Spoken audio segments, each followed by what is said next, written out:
అప్పుడు పీఠంలో మహాస్వామి కూర్చునుండగా ఒక ఆవిడ బిక్కు బిక్కుమంటూ కన్నుల నీరు పెట్టుకుని కళ్ళొత్తుకుంటూ వరుస క్రమంలో వస్తోంది. స్వామి చేత్తో ఇంత కుంకం తీసి ఆవిడ చేతిలో వేశారు. ఆవిడ తీసుకోకుండా చెయ్యి వెనక్కి తీసేసుకొని కళ్ళ నీళ్లు పెట్టుకుని పక్కకి వెళ్ళిపోయింది. అందరూ వచ్చి అయ్యో అయ్యో అయ్యో మహాస్వామి చేత్తో కుంకం ఇస్తే పుచ్చుకోవా, ఇంతకన్నా అన్యాయం ఉందా, పుచ్చుకోమ్మా అన్నారు. ఆవిడంది కాదు, నా భర్త మరణించాడు, ఆయన శరీరం కూడా లభించలేదు, అటువంటి వాడికి ఉత్తరక్రియలు ఎలా చెయ్యాలని అడగడానికి వచ్చాను భర్త మీద ప్రేమతో, నాకు కుంకం ఏమిటండి.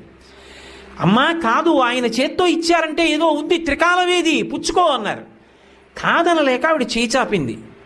కుంకం వేసి చూసి అన్నారు, అమ్మా నువ్వు సుమంగళివమ్మా, నీ భర్త బ్రతికున్నాడు, నీ భర్త తిరిగి వస్తాడు, బొట్టు పెట్టుకో అని సువాసిని పూజ అవుతోంది. ఆ సువాసిని పిలిచి ఈవిడ కొప్పులో పూలు తురమండన్నారు. ఆవిడ కొప్పు నిండా మల్లెపూలు